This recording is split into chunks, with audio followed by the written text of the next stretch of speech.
Welcome to today's COVID-19 seminar hosted by the Chicago Biomedical Consortium and the recipients of the CBC COVID-19 response program. Today we will hear from Dr. Elizabeth McNally about her work in COVID-19. Many of our attendees are regular members of the CBC, but for those of you who may not know about us, the mission of the Chicago Biomedical Consortium is to stimulate collaboration among scientists at Northwestern University, the University of Chicago, the University of Illinois at Chicago, and members of the biotech and life science community in Chicago to accelerate discovery that will transform biomedical research. The intent of this seminar series is that we are creating a Chicago-centric forum that brings together people around the many aspects of COVID-19. We are excited about the new community being brought together, and we look forward to a robust exchange of ideas and commentary, thus providing a new form of interaction regarding COVID-19. We are grateful to Dr. Rick Morimoto, the Interim Executive Director of the CBC, Scott Budinger from Northwestern, Melody Schwartz and Jeff Hubble, both from the University of Chicago, for helping us organize the COVID-19 seminar series. Scott, Melody, and Jeff are all members of teams that received a total of $1.5 million in funding for their COVID-19 response program that was sponsored by the CBC. We encourage you to enter your questions via the chat feature, and Scott Budinger will deliver as many questions as possible to Beth following her presentation. So now I'll turn it over to Scott, who serves as the Chief of Pulmonary and Critical Care Medicine at Northwestern University. You can take it away, Scott. Thanks very much. Thank you. Thank you. I'd like to start off by thanking Nancy for all of her help in organizing this conference, and thank you to Rick Morimoto, who's really been the impetus behind this initiative. It is my great pleasure to welcome Dr. Elizabeth McNally, who is the director of the Center for Genetic Medicine at Northwestern University's Feinberg School of Medicine. She is the Elizabeth Ward Professor of Genetic Medicine and is a cardiologist with expertise in cardiac genetics. Her work focuses on understanding genetic mechanisms of cardiovascular disease and using genetic signals to drive therapeutic development. Her special focus has been in neuromuscular genetic diseases like muscular dystrophy and testing genetic correction strategies for these models, ultimately leading to therapy in patients. She is an enormously accomplished researcher in that field. She serves on the advisory boards for the Muscular Dystrophy Association, the Parent Project Muscular Dystrophy, and she is chair for the Council on Basic Cardiovascular Sciences of the AHA. She's also past president of the American Society for Clinical Investigation and vice president of the AAP. She's also the founder of a company, Ikaika Therapeutics. During the COVID pandemic, Dr. McNally has led a team that's been studying exposure to COVID-19 through the use of an at-home collection method for detecting antibodies. And this has yielded some really important results that have garnered regional, national, and international interest. Today, she's agreed to come and talk to us about that work, and we really look forward to hearing her presentation. So again, thank you, Dr. McNally, for being here, and we look forward to your talk. Great. It's really great to see everybody, if virtually. One day we can do this all in person, but until then, we're going to keep making virtual work for us. So I'm going to get going on this share screen, and hopefully this is going to be there okay for you guys to see. So, okay. So what you just heard Scott tell you, I'm a cardiologist, and I'm going to talk to you today about serology testing for COVID-19. So it's a totally different thing for us. And I will just say this a few times during this talk, which is this is a large collaboration of a bunch of people here at Northwestern with some very different expertise that came together in March and in April to pull this off. And so I'll try to mention them as we go, and I definitely will mention them at the end. So I'm speaking for the whole team. And let's just get going here. So these are my disclosures, and nothing has any relationship to the work I'm going to talk about today. So the overview of this is I'm going to tell you about the SCAN study. Some of you may know cardiologists love to make up titles for things like SCAN, screening for coronavirus antibodies in neighborhoods. And so, but I don't think I was the one who actually made this up. I think someone else did on the team. I think Rich did. And the SCAN study began with the idea that we were going to use this as a serology test across Chicago to be able to study spread of COVID-19 and exposure to the virus itself. And so what I'll tell you is about a couple different parts of this. Our early phase, where we started back in April and May, and that's what we call our validation phase of the study, where we were collecting samples and just trying to get the test off the ground. We then, through the summer months and into December, as far as December, initiated two fairly large studies, one which was SCAN Chicago, where we surveyed a lot of people from across Chicago, and then surveyed a bunch of people here at the Feinberg School of Medicine here at Northwestern. And the quick take-home point is that the results were remarkably similar between across Chicago and here at Feinberg. And then the last couple of weeks, we've been using the serology study to look at vaccine response, and I'll finish up with a few slides on that. So this is just to put things in perspective, access from the New York Times last weekend. We know this is what overall we've seen in the United States, which is there was a burst of activity early on in April and May, a big bump of activity through the summer months, which we did not really experience here in Chicago. And then, of course, we saw the large second wave, which took hold many places. And what we saw more here in Illinois was a slightly shifted curve from that. We did see a first wave, which we peaked at about mid-May in terms of number of cases. We also know that we missed testing many people during this time because we simply didn't have available testing for knowing whether somebody had the virus. We saw a little bit of bump of activity here in September, but again, our best months were really July and a little bit into August. But then we saw this marked second wave, which for us here in Illinois, and especially here in Chicago, or I guess I would say across Illinois, really was earlier than the rest of the country for that second wave. So you see, we've already seen a nice downtrend in the last few weeks. And then these are our numbers here. So again, we're on a nice downtrend now. So keep this in mind as we're looking at the different serology over time. What does it look like here in Chicago? So you can also pull these maps from the Chicago Department of Public Health. And this is from March 1st, 2020 through February 2021. And what we see across our different zip codes in Chicago is very different case rates depending where you are. And notably, there's been a lot of discussion about neighborhoods and specifically neighborhoods of color and being hit very hard with case rates and disproportionate case rates in different areas.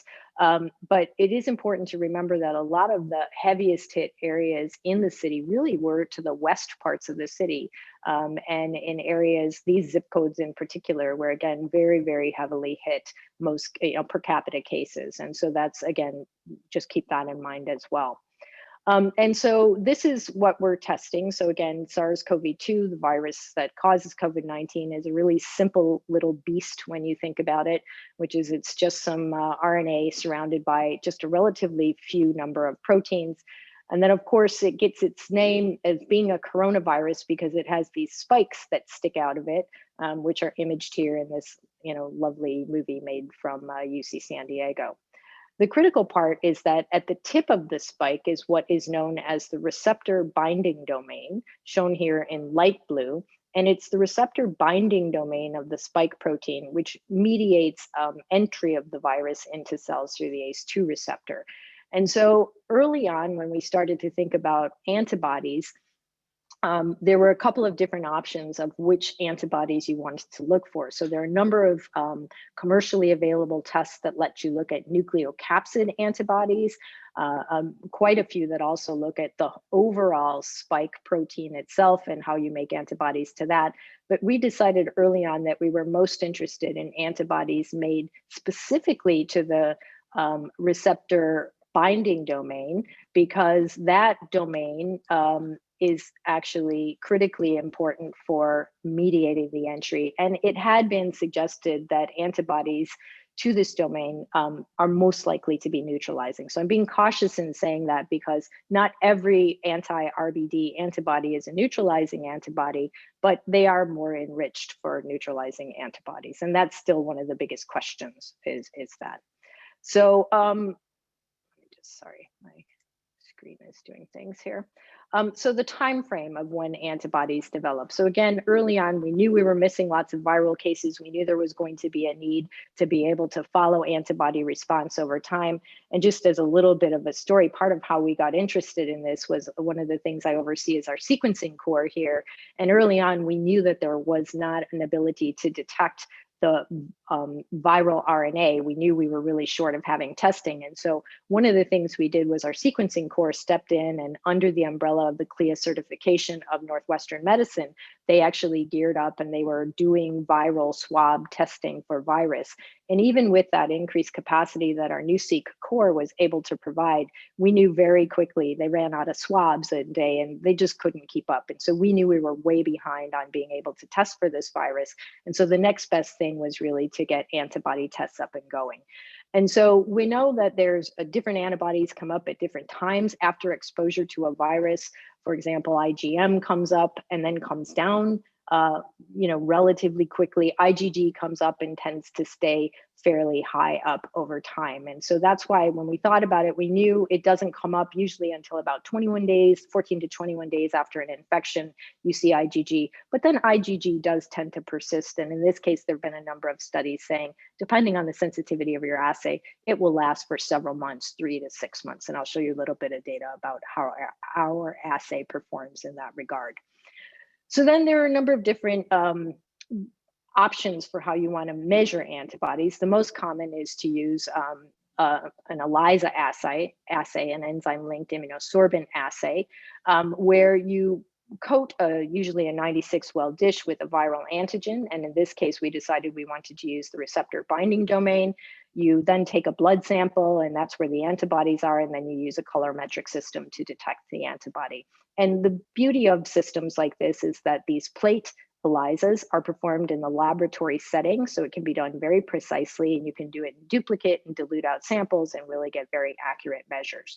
And that stands in contrast to devices like this, which are called lateral flow devices. This is the same materials that you use for pregnancy tests, for example, where you introduce a sample here, it runs across, it has to hit the control to know the test worked. If it's negative and the control bar is positive, that's a valid negative test. If you don't get that control working, that's an invalid test. And a positive is to show that it's positive here and positive here. We got our hands on a few of these early lateral flow devices, and I think everybody's aware the market got flooded early on with a lot of really quite bad devices that didn't work very well. And so it was for a little bit very much a wild west of people claiming they were detecting antibodies and really not doing that. The advantage of these lateral flow devices is they can work at point of care where a person might be. But again, they lack quantitation to them. And again, many of the assays that were put out early on were pretty terrible. So thinking about the receptor binding domain, part of the issue here is you have to be able to have a fair amount of receptor binding domain in order to develop these assays. And so back in April, late March, actually, when we wanted to set up an assay, you couldn't really get your hands on purified receptor binding domain or purified spike protein. They were hard to come by.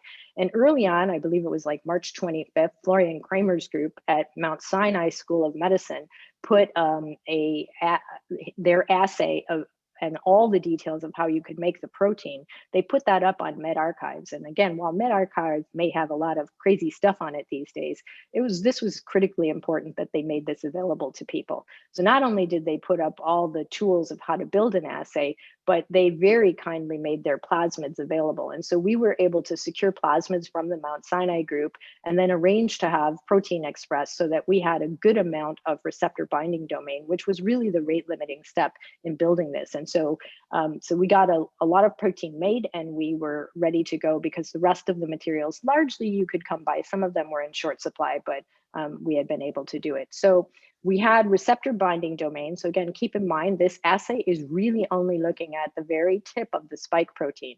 We picked the receptor binding domain because it's also fairly specific to SARS-CoV-2. It's not found in a lot of other viruses. And if you take that domain and screen through protein databases, the only thing that will really pop up as related to it is in fact SARS-CoV-1. So it's a fairly unique sequence. And unless you were infected in the first wave of SARS back in 2003, you're pretty unlikely to have antibodies to this.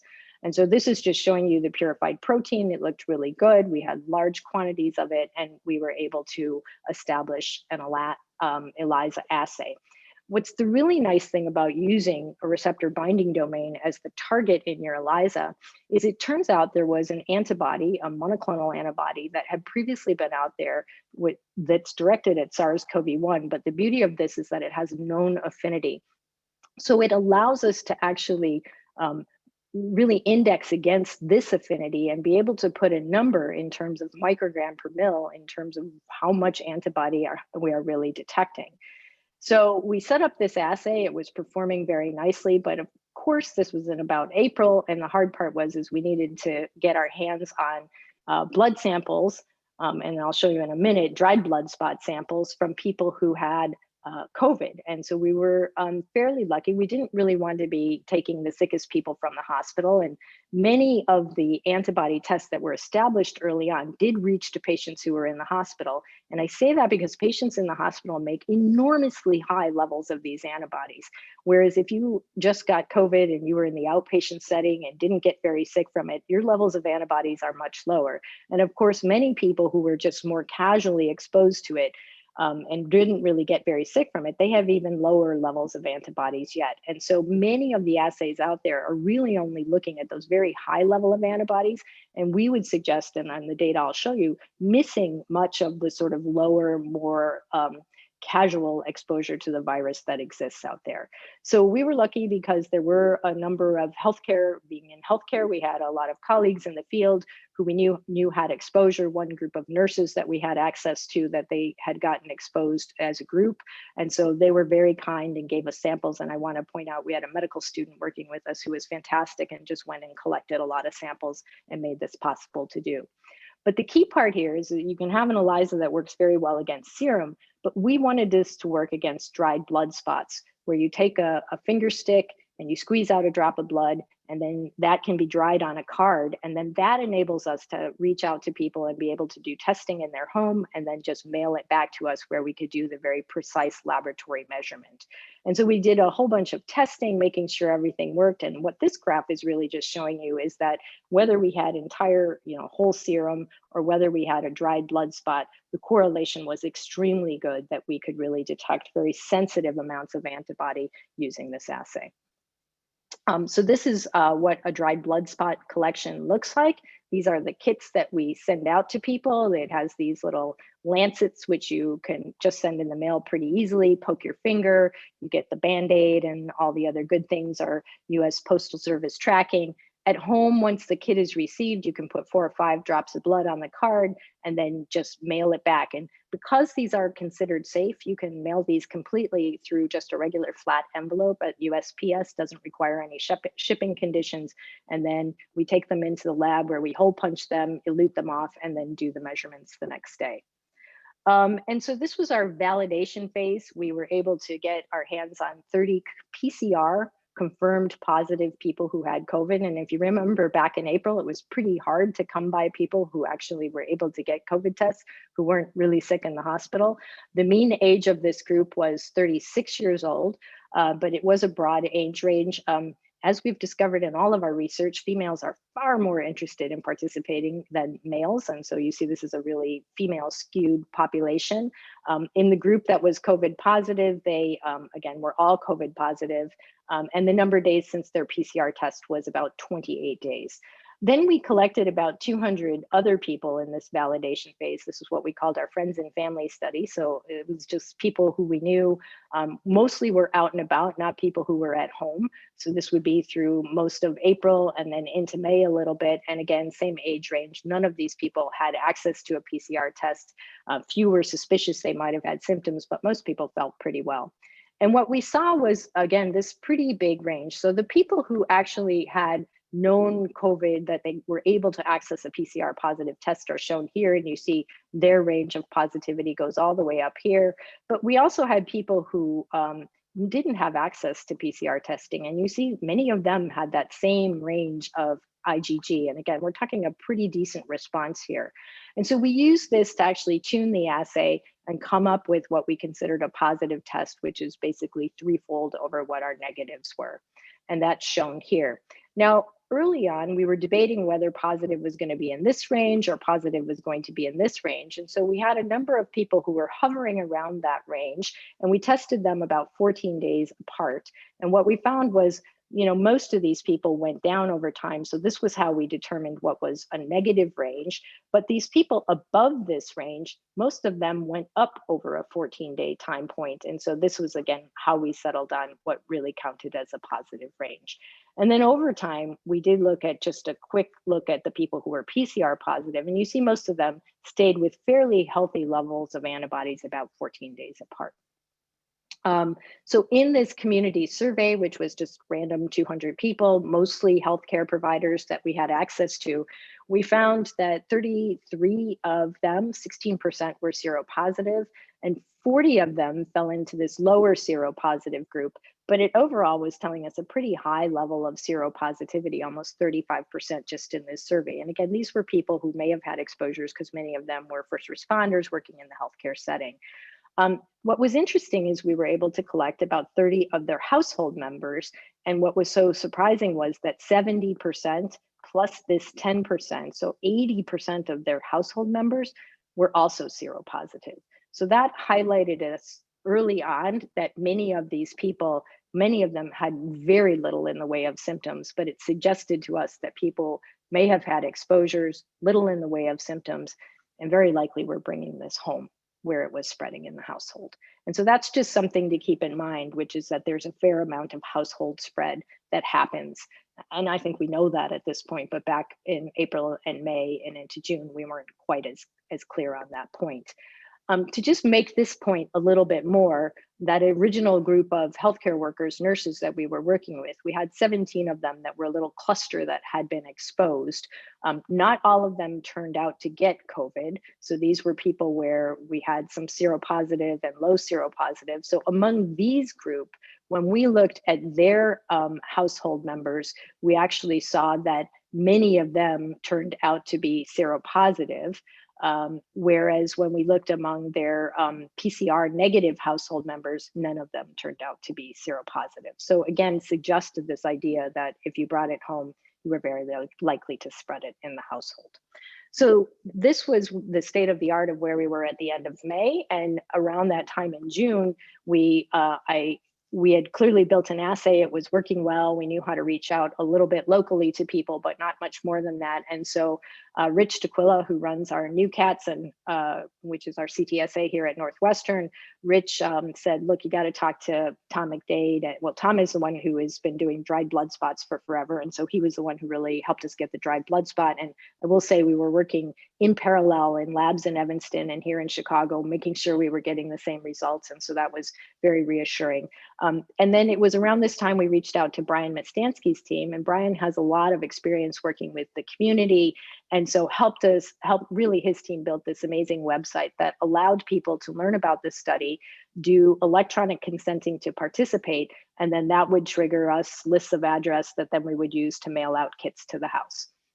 And so this website's still up. We're not really recruiting right now, but it's if you're interested, it's an amazing way to be able to bring people into the study. And what we knew at the time, so this was, I think, around May 1st when we did this, we decided we wanted to pick 5 pairs of zip codes, and they're marked here. Here's A and B and C and D and F, E and F and G and H here. And then down here, we picked these because these were adjacent zip codes in these neighborhoods where we had very different case rates of COVID at the time. And part of what we wanted to ask in these 10 zip codes with about 1,000 people was to say, were we really seeing very different exposure rates in these different zip codes? And so, you know, it was hard to recruit in some of these areas. We used a lot of very targeted advertising to try to get it. We did lag in some of them, but overall, we were able to get to our 1,000 participants. We had to really restrict because some groups just really very much wanted to participate in this and other groups not so much. So it did take a lot of work to get a good cohort. And around the same time was when we also started testing in Feinberg School of Medicine. And to be honest, part of why we did this was because, as most of you know, the US Postal Service got pretty slow. I personally think it had to do with around the time we were all registering to vote by mail, but we noticed that there was a lot of slowness in the mail. And so a lot of our samples were coming back. And what we were doing with this scan at the Feinberg School of Medicine was to just recruit people. They still come in through the website, but then we set up a distribution site in the lobby of our building. So we would hand out kits in a socially distant fashion. They would go home, do their blood spot, and then just put it in a drop box in the lobby. So this was another type of way of reaching out to people. We reached out first to the grad students and the postdocs, and then secondarily to the faculty and staff. And we did this in a deliberate manner because it was really the students and the postdocs who were coming into work more. And so that's what we wanted to get. And we did most of this collection July through October and collected quite a large number of samples. And so this is what turned into our lab over time. Just, you know, here's the supply chain we got to learn all about and the kits we put together. And this was our table where we were handing out. This was some heavy work done by my niece who did a lot of help putting together kits. And I thank her very much for that. And then this was the Dropbox where we were doing things. And so we ended up extending this study and taking it all the way through to December 2020. And at this point in time, we've actually processed just under 8,000 samples. And this is about half. This one is actually more coming from Chicago and a little less from Feinberg School of Medicine, but it's a pretty even mix. And the seropositivity rate is virtually identical between the Feinberg School of Medicine and what we saw Chicago, and even across those zip codes. We didn't see huge differences in the rates of positivity. And overall, we're seeing just under 18% seropositive across these 8,000 samples that we've collected, and that's shown here. So this was all done on dried blood spots, and the numbers are shown below. And so we did query people when they would come into the website and participate in the study, and hopefully a few people listening in were able to participate because we love free feedback on it. We had people answer lots of questions about, you know, were they leaving their house, were they coming out, just so we could try to do some look back on if we were seeing any patterns. One of the questions we did ask is, did people have COVID? And so of that, it was a relatively small number of the total 7,935. Only 195 reported to us that they had tested positive for COVID. And yet we see almost 18% seropositive. So that tells you there's about a 7-fold increase in seropositivity than reported COVID-19. And again, not many of these seropositive people had symptoms. Some did, but the only really reliable symptom that we thought correlated with having seropositivity was people who reported losing taste and smell for a couple of days. So that's probably the only real indicator that we saw that performed well. And then this is to just show you what about that range of antibody. So if we start over here, here's our negative samples that were collected from 2018 and before COVID, and we use this again to tune the assay. These are some samples from our study here at Northwestern done by Mike Eison's group. These are people who were sick in the ICU. And again, just as comparison, their levels are super high, up around 90 is their average. These are people who tested positive for COVID-19, who were never hospitalized. And you see they have, you know, their mean is around 5 is where they sit for the amount of IgG that they have. And then here's the group that we called seropositive from our scan study, and they sit at a little under 1. So you could argue, well, there's this pretty big difference here. There's, of course, an even bigger difference here. But the point is this group and this group show significant overlap. We have plenty of people who were PCR positive for COVID-19 and have the same comparable levels of antibodies as people who are in the scan study and who are seropositive. And the same here, we have some people at some pretty good high levels that never even had access or didn't seek a test, but never tested positive for COVID-19. So it's a reasonable amount of overlap in these groups, but it is getting at this point that having had COVID or being seropositive are very different things. You have very different levels of antibodies for that. And so we think this is a really critical point to be thinking about, because right now people are talking about, well, if you had COVID, maybe you only need one shot of vaccine. And I'll talk about that a little bit more in a second. So we did ask people if they were leaving the house or not leaving the house during the pandemic. And so we referred to those as the essential and non-essential. So our view just means if you're essential, you went out of the house to go to work. And that was about 3,000 of the people in our study. And here's our non-essential people. And you'll see that the rate of seropositivity between these two groups is, again, virtually identical. And again, with the same very overlapping range of IgG that you see. It's not really very different whether you were leaving the house or not leaving the house. And I will say many of the not leaving the house for work people were still going out to the grocery store because you had to get groceries. And so, you know, our feeling is just that having to go to the grocery store is probably a site where people have some degree of exposure to this. And then what do we know about how things changed over time? If you think back to the second or third slide I showed you where things were changing in Illinois over time, you know, what do we see in terms of rate of change of IgG levels over time? So here's the rate of positivity in Cook County in this gray line in the background where, again, we saw that really big second peak in November when people had a lot of access to testing. So these numbers were much, much higher because there was available virus testing here. But if we look over time at what happened to IgG levels, you see a little bit of uptick, but not a huge uptick.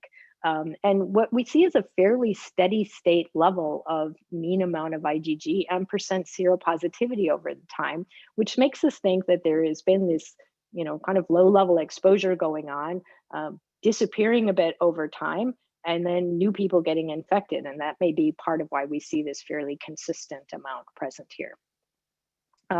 Everybody wants to know how long antibodies last. So this was the group of people that early on participated with us and then agreed to be retested at a mean of about 120 days afterwards.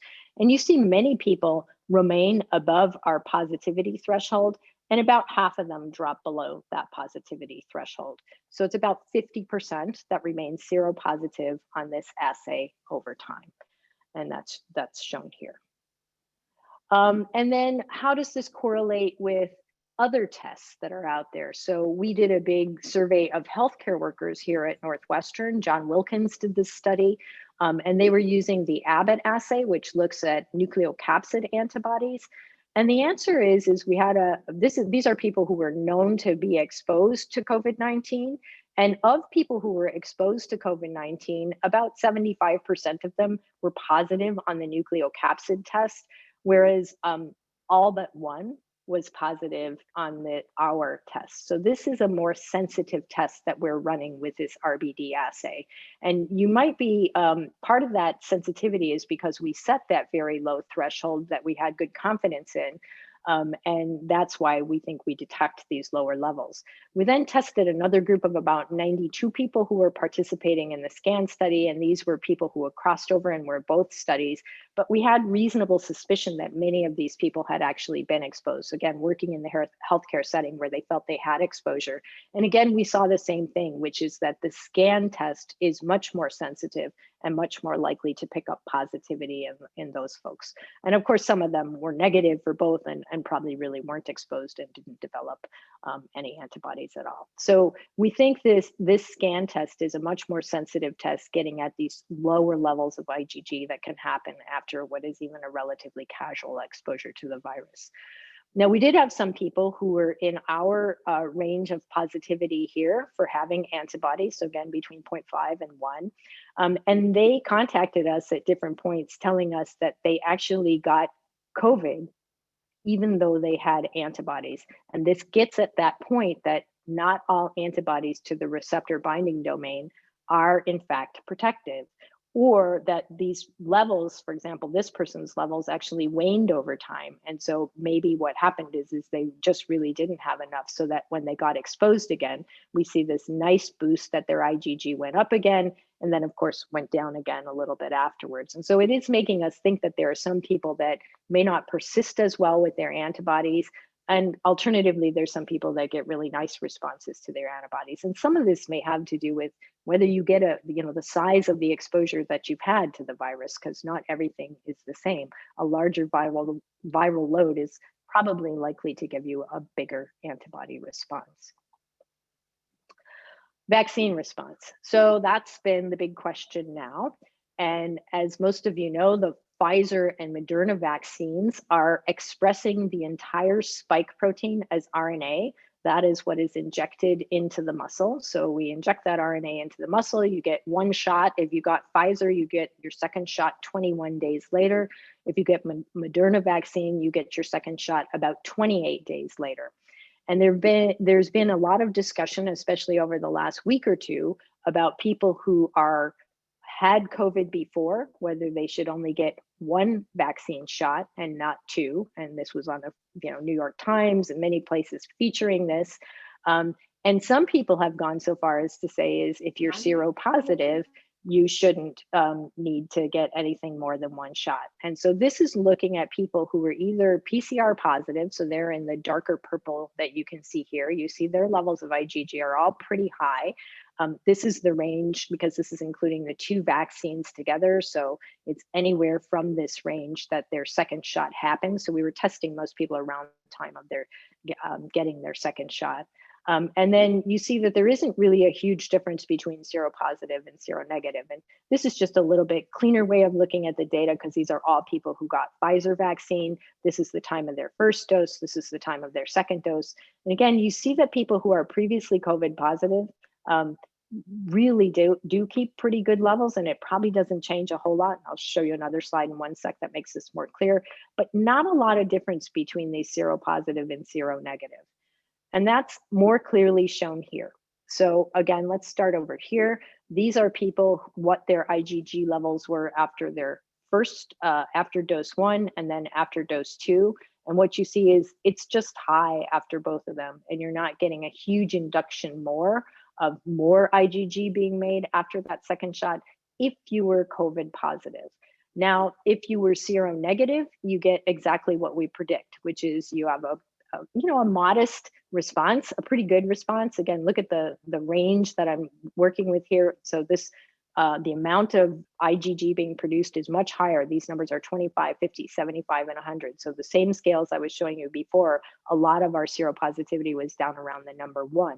So now people are making a lot more IgG. And when you give a second shot to seronegative person, they really go up even higher. And this is statistically different. But a key point here is look at the broad range that you get. This is a really different response, very unique, very individualized in each person. And similarly, if you were seropositive, you have a pretty similar look as somebody who was seronegative, maybe a little bit higher, but you still get a very nice response after second dose. And that contrasts again to somebody who had legitimate COVID that was documented by a viral test. And so from this, we would say at this point, yeah, if you had real COVID-19, you probably only need one shot. Of course, we're saying that with the giant caveat that we don't really know how long this all lasts, and that remains to be seen. But if you're seropositive, whatever exposure you had in the past probably wasn't enough, and it looks like you definitely get a big, nice response to your second dose. And so in that regard, we would still advocate for a second dose in somebody who is seropositive. And obviously you're going to do that in somebody who's seronegative. Now you're probably getting some decent protection from just one shot. Again, these are still pretty good IgG levels in some people, but again, the durability of this response is, I think, what everybody's waiting to see over time. And so I know people have also been asking a lot about the variants that are out there. So I thought I'd just show this little alignment. This is the receptor binding domain itself. It's a pretty small domain. And this is the alignment of the receptor binding domain between SARS-CoV and the first SARS-CoV and SARS-CoV-2. You see they are highly similar. It's the only other thing that's similar in the database when you do these searches is the two SARS viruses. And this is the UK strain. The big change that is present, there are multiple changes, but the one that's present in the receptor binding domain is right here. And this is a region that, at least to my eye, when I look at it, it's interesting that this is one of the variant positions between the two SARS viruses. The South African strain has 3 variants, 3 changes that are present in the receptor binding domain. It has this same version at 501, but then it also has this E484K and this K417N. So it's got 3 different shifts in it.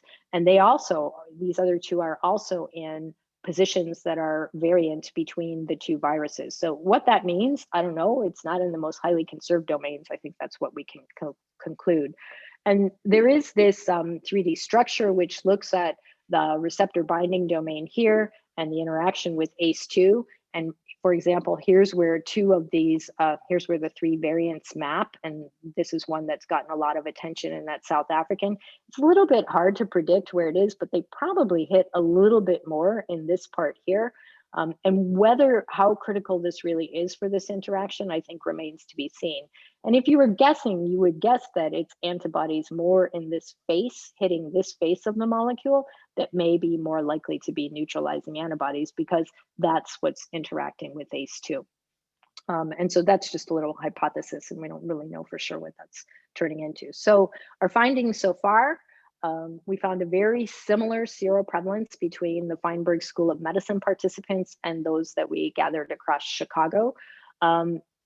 Exposure to the virus seems very similar despite different jobs, people staying at home and people coming into work.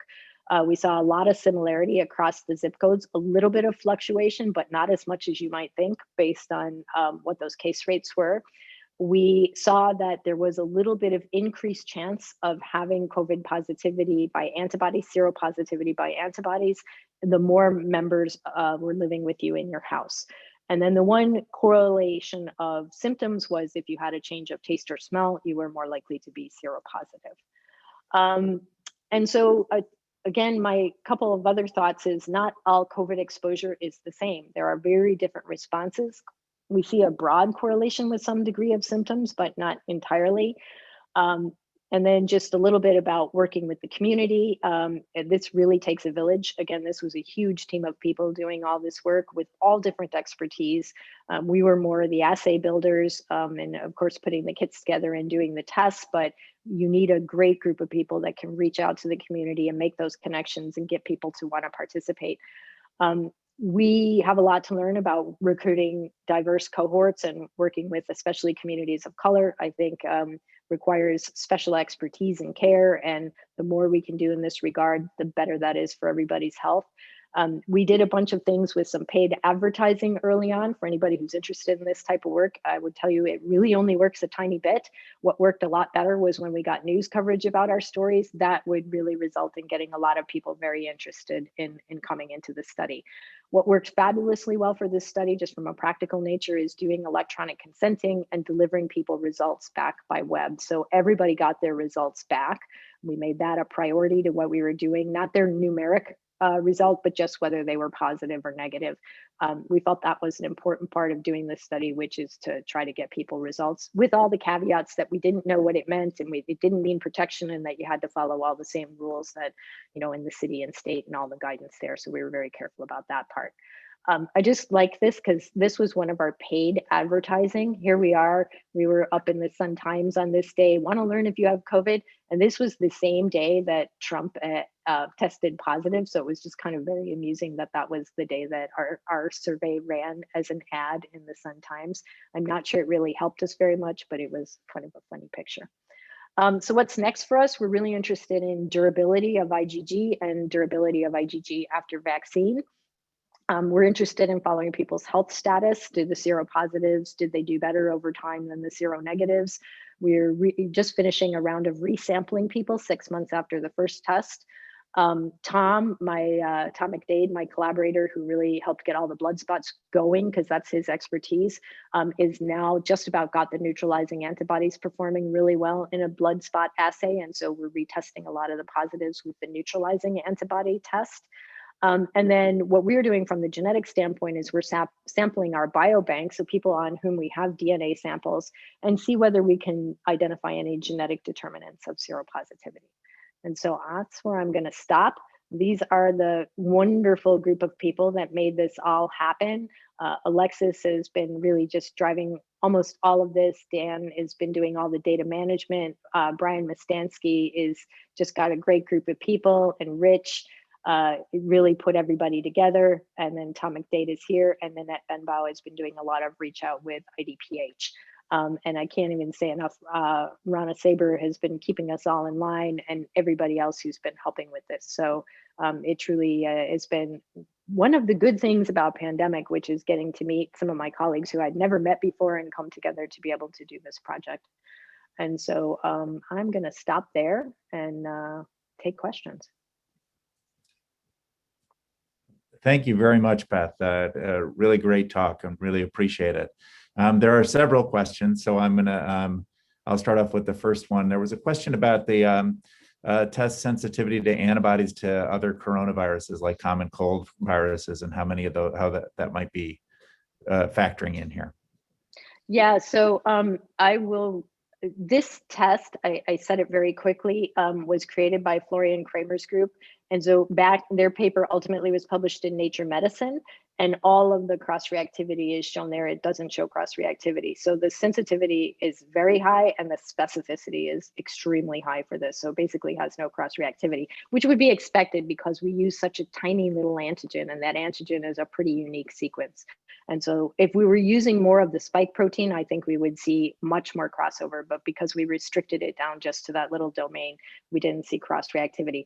And Mount Sinai did receive emergency use authorization for this. They're one of the few assays that retained their emergency use authorization from FDA. And that study's now been used to survey, same assay is used to survey a lot of New York, as well as Iceland, which was in a New England Journal paper. So that's sort of become this has become a very favorite assay. The part we made a little bit different was doing it in a blood spot. Great. There's a question about, is there a plan to assess T-cell responses in a subset of the scan participants in order to understand the relationship between humoral and cellular immune responses? Yeah, so we, early on, there are other colleagues here at Northwestern who are working on that. Wu Ping is working on that. And so we referred people into those studies where that was possible. So we put things up and made anybody who was seropositive, we referred them, and many of them did go on to participate in those studies as well. Great. And you may or may not have data for this, but have you looked at these antibody levels or the persistence of these antibody levels in terms of the risk of severe or critical disease in the cohorts that you've seen? Or, you know, I don't know if their numbers are big enough yet. Yeah, well, so we've got a pretty good number of seropositives, and that's the re-ask that we're doing right now, which is to just send a survey back to everyone and be like, how's your health been? So we'll just see whether there's a significant difference between people who were seronegative and people who were seropositive in terms of, did they go on to get COVID? Were they very sick from it? This is really very much an outpatient survey. So very few people got really sick here. Okay. And I guess the next question then actually leads right into that, which is about other symptoms. You know, so are there any, specifically the questioner asked about taste and smell, but are there any other specific symptoms that seem to correlate with the presence or absence of the antibody? Good question. So we asked people when they filled out the survey to participate, we asked them about probably 10 different symptoms is what we asked about. Did you have fever? Did you have chills? Did you have aches, stuffy nose, things like that? The only one that really performed very well and correlated with people who were seropositive was the loss of taste and smell. The problem is when you think back early on in March, there were still other colds around and people got colds. And so many people who were worried they had COVID, you know, there were just as many people in the seronegative group that had a lot of those symptoms. And, you know, so it didn't really enrich in the seropositive group. So the one that did was taste and smell. Great. How long do you, both the other questions ask about sort of the future, you know, what plans do you have to increase testing, if any, going forward, and how long do you plan to test for continued seroprevalence? Well, we have a nice group of seropositive people now. And so we're hopeful that they will continue to, you know, check on what their antibodies are. What's happening in the background for us is people are getting vaccinated, and our test doesn't distinguish between who's got antibodies because they were vaccinated and people who just had sero exposure. So what we think it will turn into is following a group of people who've been vaccinated and seeing how long their antibodies last. And I think that's what many people are thinking about right now. We're all very excited to see vaccines coming. Some people have gotten vaccinated already, but the durability of these vaccines is what's really the question for all of us. I think we're all prepared for the concept we might need a booster at some point in time, and we'll do that. But what's going to inform that is waning antibody responses and or people actually getting COVID again. So, but I think we want to try to stay on top of that by following it with antibodies. Absolutely. There's a pragmatic question here about how quickly do you need to do the neutralizing test in your subjects before everybody's neutralizing with a vaccine? Well, how neutralizing everybody are. So that's what we're doing right now is many of the people. So these dried blood spots, we have generally, we got like 5 spots from each person. We only use a fraction of a spot in the assay that we have. So we have the other ones, and we've been able to go back and ask on the seropositives how many had neutralizing. That's what Tom's doing right now. And then compare that to like people now getting vaccinated, roughly, and it's still very early days. He's still doing the analysis. So I can't quite say we don't really have the results yet. It does seem like if you just had more antibodies, you're more likely that those are neutralizing. I don't think that's a big shock. I think that makes sense. But it's not a perfect correlation. So that's where we'll just have to see, if you have these much higher levels from vaccination, then statistically you would expect those to be much more likely to be neutralizing. So we're trying to get at that answer using this assay. Great. The next question is, I think, is probably one you can't answer, and we'd all like to know. It's from an individual who has had an older individual couple that has had the vaccines, and asking what it is safe for them to do now. And I think it's safe you to might wear not know a the mask. answer to that because I don't. It's safe to, I know it's so frustrating. I mean, I'm sure like all of you, you've had conversations with family, friends, and for me, patients the same, well, what's the point of getting vaccinated if we still have to wear masks? And, the answer is for right now, that's what we have to do, but we just have to vaccines are getting out as fast as they can. And before long, we're going to get to the world where enough people are vaccinated where we won't have to wear masks. We're just not there yet. We're still at a relatively small percentage of vaccination. So until we get to that higher number of vaccinated, for now we wear masks, but there's hope on the horizon, lots more vaccine coming. Hopefully we'll see the J&J vaccine get approved soon, and then that'll really mean a lot more vaccine availability. Great. We have a specific question. I'm going to just read it. Do you plan on drilling down to linear peptide analysis to stratify the RBD binding response and then correlate it to neutralization to confer levels of protection?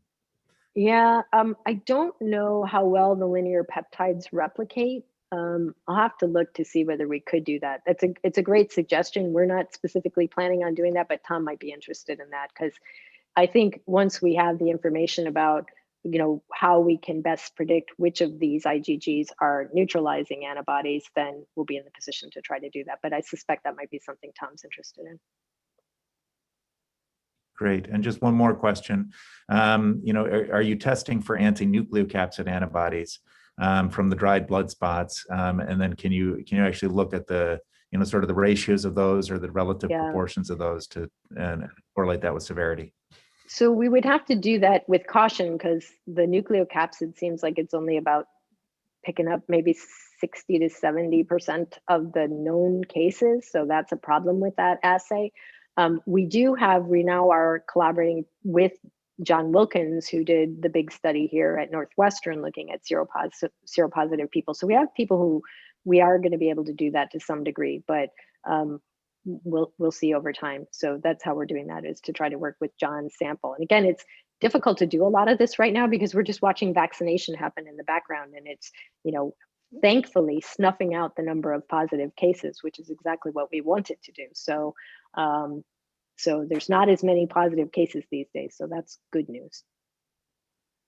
Yes, I agree.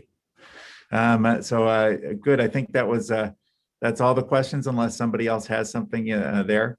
Beth, I really want to thank you for an excellent talk, and thank you for kicking off this seminar series. Really appreciate it. Happy to do it. Nancy? Yes, on behalf of Dr. Rick Morimoto, our Interim Executive Director at the Chicago Biomedical Consortium, and all of us with the CBC including the recipients of the $1.5 million COVID-19 Response Award.